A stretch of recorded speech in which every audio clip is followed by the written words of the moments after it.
മഴ പെയ്യുന്നു. മണ്ണിന്റെ മണം കാട്ടിലൂടെ മൊത്തം പടരുന്നു. തവളകളുടെ ശബ്ദം എല്ലായിടത്തും കേൾക്കാം. കേരളം പോലൊരു സ്ഥലത്ത് മഴക്കാലം ജീവൻ തിരിച്ചു വരുന്നൊരു സീസണാണ്. പക്ഷേ ഈ സീസണിൻ്റെ കൂടെ മറ്റൊരു കാര്യം കൂടി നമ്മൾ സ്ഥിരമായി കാണാറുണ്ട്. വാട്സപ്പിൽ ഒരു ഫോട്ടോ, പാമ്പ് വീട്ടിൽ കയറി, ന്യൂസിലൊരു notification, cobra rescued, social media കമൻസിൽ ഒരേ ഒരു ചോദ്യം: ഇപ്പൊ പാമ്പുകൾ വല്ലാതെ കൂടിയല്ലോ. പക്ഷേ ശരിക്കും അതാണോ സംഭവിക്കുന്നത്? അതോ മഴക്കാലം നമ്മൾ അവരുടെ ലോകത്തേക്ക് കൂടുതൽ അടുപ്പിക്കുന്നതാണോ? Welcome to beyond the glass. നമ്മൾ ഭയപ്പെടുന്ന ജീവികളുടെയും തെറ്റിദ്ധരിക്കപ്പെട്ട കഥകളുടെയും പ്രകൃതിയുടെ മറഞ്ഞിരിക്കുന്ന സത്യങ്ങളുടെയും ഉള്ളിലേക്കുള്ള ഒരു യാത്രയാണ് ഇന്ന് നമ്മൾ സംസാരിക്കുന്നത്. ഇന്ത്യയിലെ ഏറ്റവും തെറ്റിദ്ധരിക്കപ്പെട്ട ജീവികളിൽ ഒന്നിനെ കുറിച്ചാണ്: സ്നേക്സ്.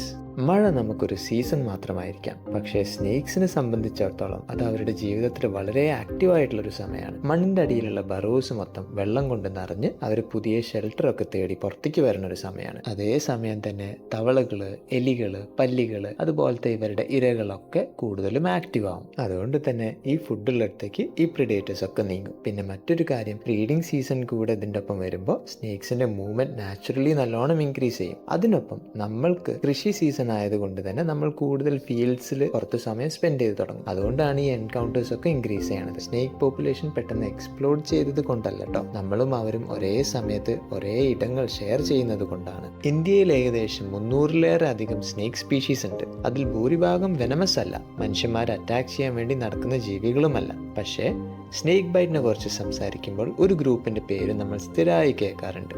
അതാണ് the big four: Indian cobra, common krait, Russell's viper and saw scaled wiper.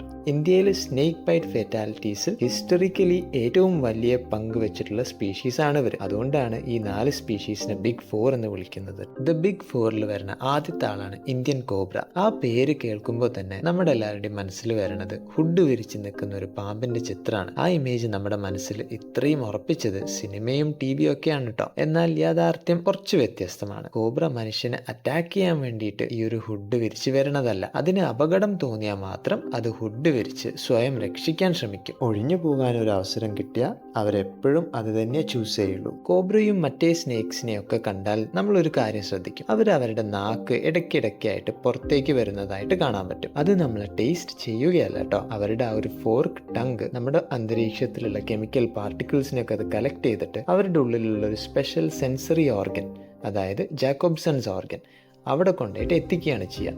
പക്ഷേ ടങ്ക് ഫോർക്ക്ഡ് ആയിരിക്കുന്നതിന് ഒരു പ്രത്യേക കാരണമുണ്ട്. ടങ്കിന്റെ 2 അറ്റങ്ങളും 2 വശങ്ങളിൽ നിന്നുള്ള കെമിക്കൽ സിഗ്നൽസ് സെപ്പറേറ്റ് ആയിട്ട് കളക്ട് ചെയ്യാൻ പറ്റും. അതിലൂടെ ഏത് ഡയറക്ഷനിൽ നിന്നാണ് ആ സ്മെല്ല് വരുന്നത് എന്ന് സ്നേക്സിന് കമ്പയർ ചെയ്തിട്ട് കൃത്യമായി മനസ്സിലാക്കാൻ കഴിയും. ഒരു രീതിയിൽ പറഞ്ഞാൽ 2 ആന്റിനാസ് ഉപയോഗിച്ചിട്ട് സിഗ്നൽ ട്രാക്ക് ചെയ്യുന്ന പോലെയാണ് കേട്ടോ. അതാണ് ഈ ഫോർക്ക് ടങ്കിന്റെ എബിലിറ്റി. അപ്പോൾ ഇത് വെച്ചിട്ട് സ്നേക്സിന് ഇരയെ കണ്ടെത്താൻ പറ്റും, വേറെ പ്രെഡേറ്റേഴ്സിനെ അവോയ്ഡ് ചെയ്യാൻ പറ്റും, പിന്നെ അവരുടെ സറൗണ്ടിങ്സിനെ നാവിഗേറ്റ് ചെയ്യാനും പറ്റും. ബിഗ് ഫോർത്ത് മറ്റൊരാളാണ് കോമൺ ക്രേറ്റ്.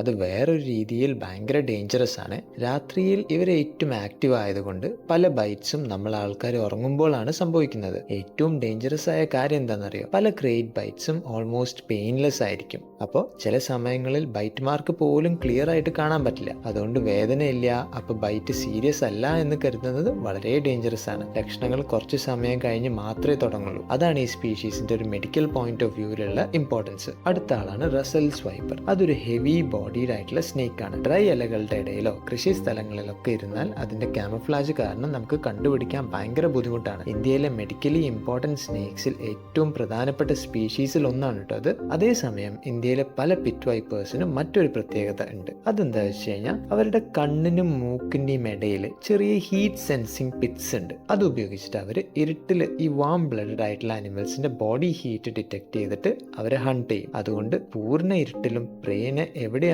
എന്നുള്ളത് വളരെ കൃത്യമായി അവർക്ക് മനസ്സിലാക്കാൻ സാധിക്കും. സ്നേക്ക് വേൾഡിൽ ഇതൊരു തെർമൽ വിഷൻ പോലെയാണ് കേട്ടോ. ബിഗ് ഫോർത്ത് അവസാനത്തെ ഒരാളാണ് സോ സ്കെയിൽഡ് വൈപ്പർ. അവരാണ് ഏറ്റവും ചെറുത്. പക്ഷേ അതിന്റെ സൈസ് കണ്ട് ഒരിക്കലും അണ്ടർ എസ്റ്റിമേറ്റ് ചെയ്യരുത്.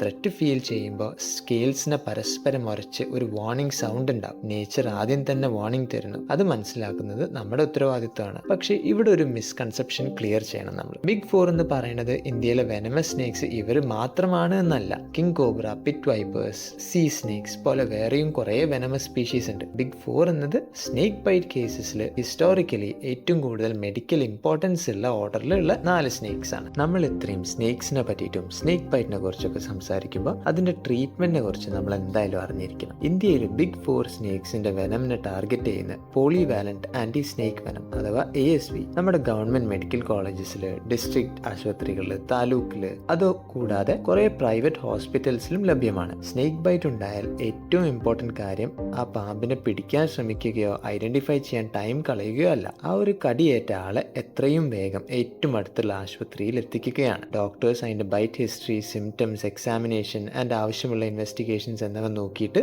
അവർ ട്രീറ്റ്മെന്റ് ഡിസൈഡ് ചെയ്തോളും. സ്നേക്കിനെ പിടിക്കാൻ ശ്രമിക്കുന്നത് മറ്റൊരു ബൈറ്റിനുള്ള റിസ്ക് ആണ് കൂട്ടോ. സ്നേക്കിനെ കാണുമ്പോൾ പേടി തോന്നുന്നത് സ്വാഭാവികമാണ്. പക്ഷെ ആ പേടി അറിവില്ലായ്മയിലേക്ക് മാറുമ്പോഴാണ് പ്രശ്നം തുടങ്ങുന്നത്. പാമ്പിനെ കൊല്ലുന്നത് ഒരു സൊല്യൂഷൻ അല്ല. പാമ്പുകൾ ആക്ച്വലി നമ്മുടെ ഇക്കോസിസ്റ്റത്തിലുള്ള ഒരു പ്രെഡേറ്റേഴ്സ് ആണ്. റോഡന്റ് പോപ്പുലേഷൻ കൺട്രോൾ ചെയ്യുന്നതിൽ അവർ ഭയങ്കര വലിയ റോള് കളിക്കുന്നുണ്ട്. റോഡൻസ് ഇൻക്രീസ് ചെയ്താൽ നമ്മുടെ കൃഷി നശിക്കും ആൻഡ് അതോടെ ഡിസീസസും സ്പ്രെഡ് ആവും. അതുകൊണ്ട് സ്നേക്സിനെ പ്രൊട്ടക്ട് ചെയ്യുന്നത് വൈൽഡ് ലൈഫിനെ മാത്രമല്ല അഗ്രികൾച്ചറിനെയും ഇൻഡയറക്റ്റ് ആയി മനുഷ്യന്മാരെയും പ്രൊട്ടക്ട് ചെയ്യുന്നതാണ്. കൺസർവേഷൻ എന്ന് പറയുമ്പോൾ സ്നേക്സിനെ ഇഷ്ടപ്പെടണമെന്നല്ല, അവരുടെ റോള് മനസ്സിലാക്കുകയും അൺനെസസറി ആയിട്ടുള്ള കില്ലിംഗ് അവോയ്ഡ് ചെയ്യുകയും അവരുടെ ഹാബിറ്റാറ്റ്സ് പ്രിസർവ് ചെയ്യുകയും സ്നേക്ക് വീട്ടിൽ വന്നാൽ ട്രെയിൻഡ് ആയിട്ടുള്ള റെസ്ക്യൂവേഴ്സിനെ വിളിക്കുകയുമാണ്. ഹ്യൂമൻ സേഫ്റ്റിയും വൈൽഡ് ലൈഫ് കൺസർവേഷനും പരസ്പരം ഓപ്പോസിറ്റ് അല്ല, രണ്ടും ഒരുമിച്ച് നടക്കാൻ പറ്റുന്ന കാര്യങ്ങളാണ്. അതുപോലെ തന്നെ സ്നേക്ക് ബൈറ്റ് ഉണ്ടായാൽ വീട്ടുവൈദ്യങ്ങളിൽ സമയം കളയാതെ നേരിട്ട് ഹോസ്പിറ്റലിൽ പോവുക എന്നാണ് ഒരു ജീവൻ രക്ഷിക്കാൻ ഏറ്റവും പ്രധാനപ്പെട്ട സ്റ്റെപ്പ്. അടുത്ത പ്രാവശ്യം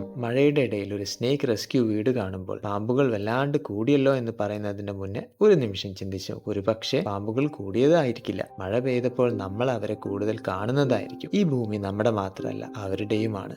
this is beyond the glass. അപ്പോൾ ഈ എപ്പിസോഡ് ഇഷ്ടപ്പെട്ടെങ്കിൽ വീഡിയോ ലൈക്ക് ചെയ്യാനും ചാനൽ സബ്സ്ക്രൈബ് ചെയ്യാനും മറക്കരുത് കേട്ടോ. അടുത്ത ആഴ്ച അടുത്തൊരു എപ്പിസോഡുമായിട്ട് കാണാം. Stay tuned.